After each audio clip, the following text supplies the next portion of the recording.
Hello, everyone. This is Old School from WhatTheBuck.net, giving you Camp Day 2 from Buccaneers Training Camp at One Buccaneer Place. I'm back safely ensconced in the walls of Studio 76 after seeing the afternoon practice for the Buccaneers, and I'm happy to report Camp Day 2 was far sharper than Camp Day 1. And to be honest, and I'm going to sound a whole lot like a homer here, which is fine because it happens from time to time, and I said homer, nothing else.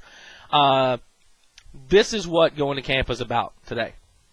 It was exciting. The energy level was high, though the energy level was high yesterday too, but everything felt sharper. Everything felt more polished.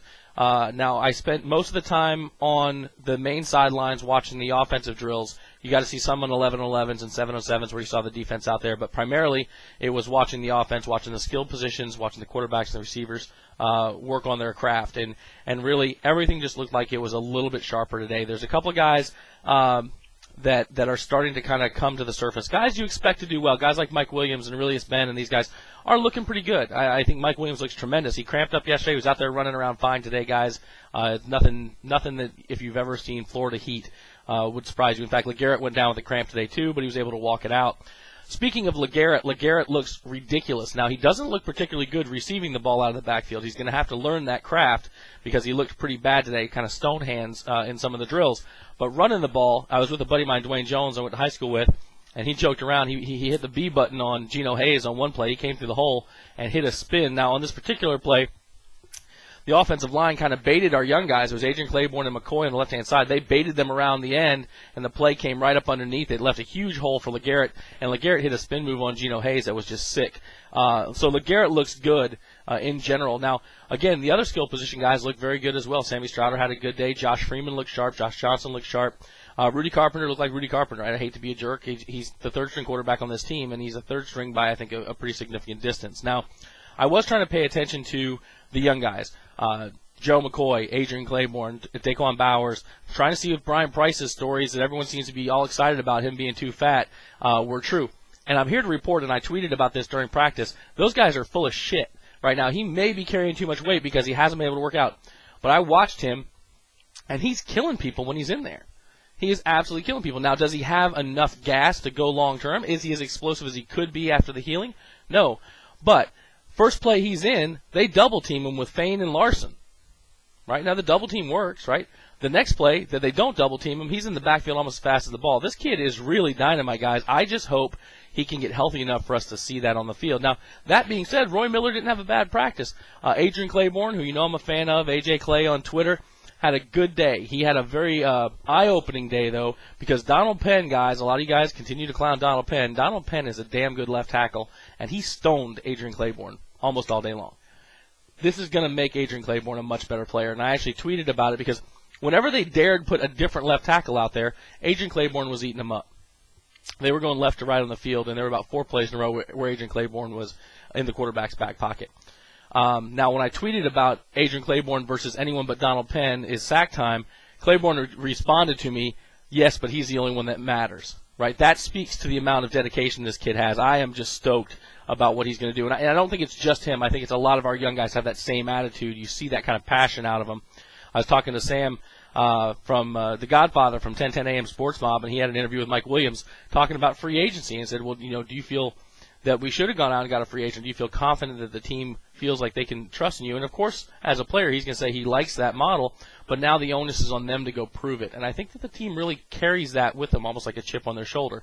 Speaking of chip on their shoulder, the quote that's been bandied around a lot is that Daquan Bowers has a log on his shoulder. And I'll tell you, like I said in the first video, he is fast. He had a pretty good practice today. He has quick get-off. Another guy that you've not heard of in a long time, Kyle Moore, wearing 74 right now, had a hell of a practice. He actually ran with the ones a little bit towards the end of the day. I don't know whether they were resting Daquan or whether it was just a matter of a rotation, but he was eating up the right tackle as well, no matter who they threw at him, which is strange. He looks really, really thin right now, though, which is a little bit concerning. Joe McCoy, good day, was disruptive in the middle. Linebacking crew, nondescript. Geno Hayes had some splash plays and had a couple plays where he wasn't splashing, but generally speaking, the biggest play of the day came from Mason Foster, who was trailing, I think it was Ryan Purvis on a crossing route. Ball was well thrown, looked like it was caught. Mason Foster in pursuit, got in there, broke it up, was really fired up. It was a hell of a play. There were a lot of plays that got the crowd going today. So a completion on a seam route to Kellen Winslow where he jumped up and made a catch. Now, some of these plays, and Pewter Report's doing a great job, guys. If you haven't checked out Pewter Report, Charlie Campbell specifically does a great job of walking you through the practice. He and I don't necessarily see the plays exactly the same way, but that's okay. They're up to interpretation. But he gives you a good sort of view of what the camp is like when you can't see it firsthand. So go check out Pewter Report for that and Charlie Campbell. But some of those plays are splash plays because there's no contact. Right? That catch by Kellen Winslow, he would have got lullabied by the safety. I don't care who it was. It was a hell of a throw, a hell of a catch, but I guarantee you when he went back to the huddle, he said, okay, Josh, please don't stretch me out in a real game like that because I do not want to get knocked out. But that being said, Kellen Winslow looks absolutely dynamite on the field. What else did I want to mention? Cody Grimm does not look particularly good. I like Cody Grimm. I don't make any bones about it, but he looks like someone who's coming off an injury. He was slow, and he was out of position quite a bit today. I did not notice how good Ahmad Black looks. I know you guys are interested in Ahmad. I'll be paying attention to Ahmad a lot more tomorrow, as well as Anthony Gator. Myron Lewis looked good in spurts, as did E.J. Biggers on the offensive line. We don't have Davin out there yet. A lot of guys that are under contract can't practice till Monday, so we'll see what they look like. But in general, it was a very good practice, very upbeat. And I did try and pay attention to as much of the stuff as I could for you guys. Luke Stocker was not out there like we tweeted. I know J.B. Long found out later that it's a hip injury. It looks like it's going to be a couple weeks for him to get back into rotation. He is a beast. It's going to be good to get him back. But I am happy to report Hardy, who I kind of clowned us taking another tight end in the 7th round or whatever was our last pick. Old boy looks pretty good out there. Right, he really does. He runs pretty good routes. He's pretty quick, and he has showed good hands today.